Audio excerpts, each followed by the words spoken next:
Quiero compartir con ustedes algunas ideas, algunos aportes de la evaluación formativa que en los últimos 10 años se han producido como ideas que nos permitan repensar el campo de la evaluación y en particular el campo de la evaluación formativa.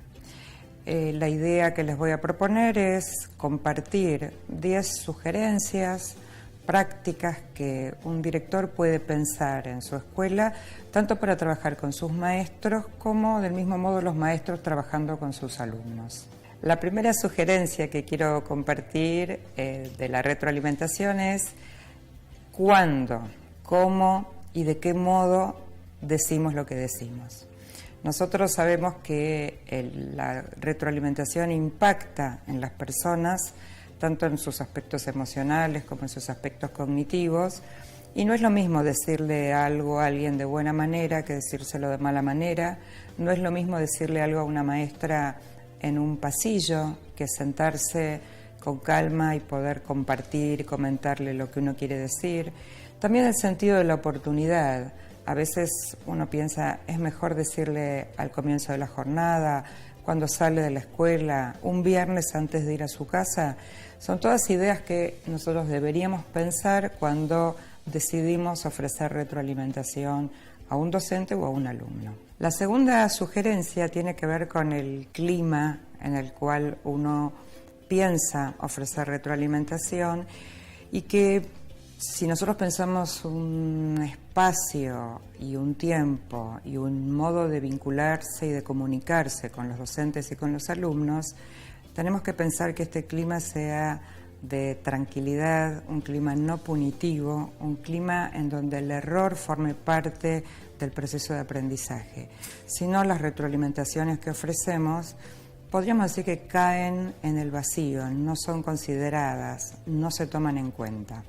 La tercera sugerencia tiene que ver con hacer explícitos los criterios, los estándares, las expectativas de logro, depende cómo sean definidos en cada jurisdicción, de tal manera que los docentes sepan qué se espera de ellos, los alumnos sepan qué se espera de ellos y estos criterios, estos modos de enunciar lo que se espera sean públicos y compartidos. La cuarta sugerencia está vinculada con la anterior porque tiene que ver otra vez con los criterios.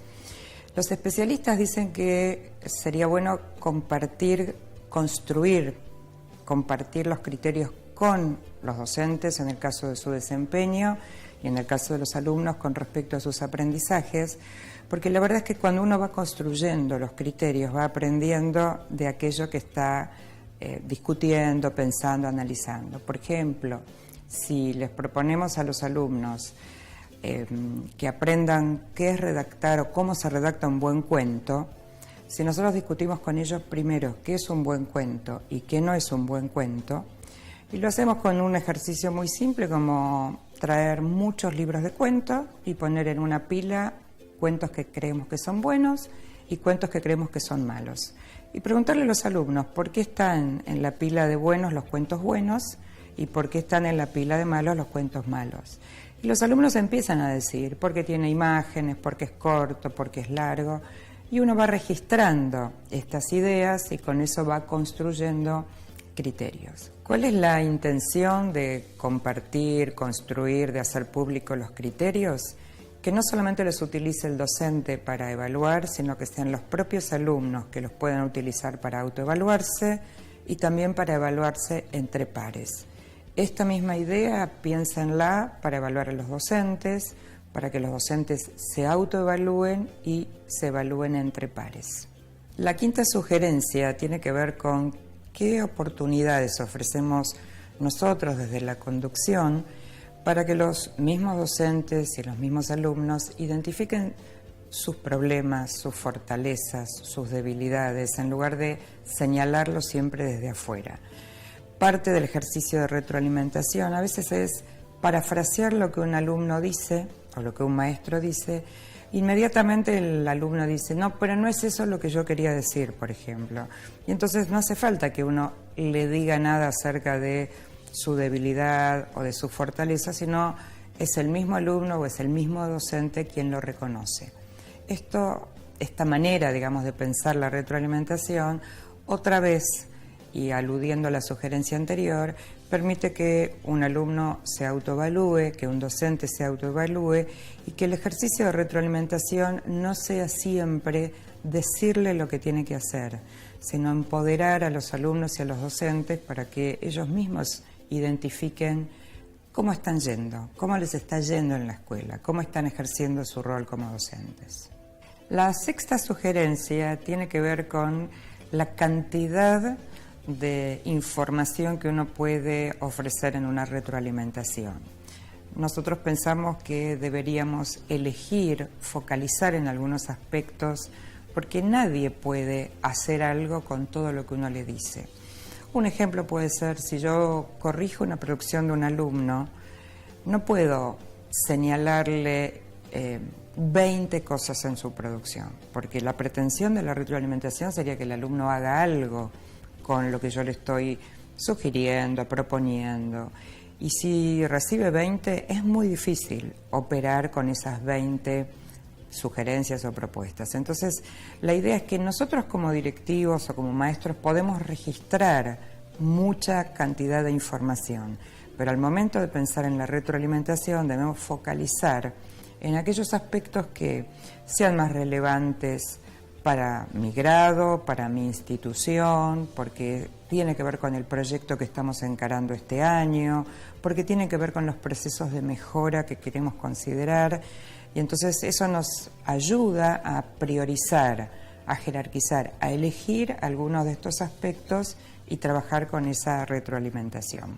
La séptima sugerencia, bien puntual, tiene que ver con un modo de ofrecer retroalimentación, es ofreciendo ejemplos, mostrando ejemplos, modelando cómo se hace algo.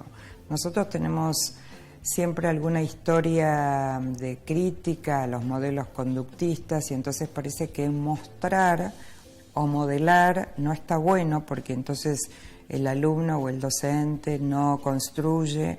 Y la verdad que esto no es así. A veces es bueno mostrar un buen ejemplo, a veces es bueno modelar cómo se hace algo para después el alumno o el docente lo haga a su propio modo, a su propia manera. Pero esta idea de piensen cómo lo harían, por ejemplo, y no ofrecer ningún ejemplo, muchas veces deja en el camino a muchos alumnos o a los docentes sin saber exactamente cuál es la propuesta. Así que buenos ejemplos es una buena manera de retroalimentar. La octava sugerencia tiene que ver con pensar dos cuestiones muy importantes en la retroalimentación. La primera es valorar aspectos positivos. Todos los alumnos y todos los maestros hacen cosas bien. Entonces, el primer ejercicio que uno debería hacer cuando uno ofrece retroalimentación es identificar aquello que hacen bien, aquellas fortalezas, aquello que muestra lo que el maestro sabe, lo que el alumno sabe, y para poder, obviamente, después avanzar sobre otros aspectos. Pero esta valoración, uno diría, casi sería el comienzo de una buena retroalimentación. La segunda idea es que no siempre necesitamos decir cómo hay que hacer las cosas. Muchas veces una buena retroalimentación es una buena pregunta, que lo deje al otro pensando. Los dos aspectos, la de la pregunta y la de la valoración, van a impactar también, como dijimos antes, sobre el campo de la autoestima, no solo sobre los conocimientos o sobre los aspectos cognitivos de un estudiante o de un maestro, sino sobre su autoestima, y sabemos que quien se siente bien, se siente reconocido, tiene muchas más posibilidades de aprender más y mejor. La novena sugerencia tiene que ver con qué esperamos que el otro haga con lo que le ofrecemos como retroalimentación. Y algunos autores usan una analogía muy linda que es la analogía del paquete, ¿no? Y uno dice, ¿qué hace una persona cuando recibe un paquete? Puede hacer muchas cosas. Puede devolverlo al remitente, puede quedarse con el paquete y abrirlo, puede guardarlo para más adelante, puede tirarlo a la basura. Y nosotros no queremos que la retroalimentación ni vaya a la basura, ni quede olvidado. queremos que el alumno y el docente hagan algo con aquello que les proponemos, les preguntamos, les sugerimos. Entonces es muy importante no solamente ofrecer retroalimentación, sino que seamos muy claros en qué queremos que hagan nuestros alumnos o nuestros docentes con esa retroalimentación. Por ejemplo, volver a escribir el trabajo, por ejemplo, pensar otra estrategia para la próxima clase, o sea, ser muy claros en el pedido. La última sugerencia es una bien específica y es un ejemplo de lo que en el campo de la retroalimentación llamamos protocolos, que son una especie de redes de conversaciones organizadas que tienen una estructura, que lo que permiten es en muy poquito tiempo ofrecer retroalimentación. Este es un ejemplo de muchos otros que hay y consiste en 3 preguntas. La primera es ¿a dónde voy? Y tiene que ver con entender lo que dijimos al principio, ¿no? ¿Cuáles son los objetivos? ¿Por qué estoy yendo para allá? No tener claro a dónde voy. La segunda es ¿cómo me está yendo? ¿Cómo estoy yendo? ¿Qué creo que está bien? ¿Creo que debería mejorar? ¿Qué recurso necesito? ¿Qué ayuda necesito? El tercer punto es ¿cómo sigo? Porque tenemos que pensar en el futuro, tenemos que pensar hasta aquí llegué, ¿qué más tengo por delante? ¿Hacia dónde voy? ¿Qué otros aprendizajes?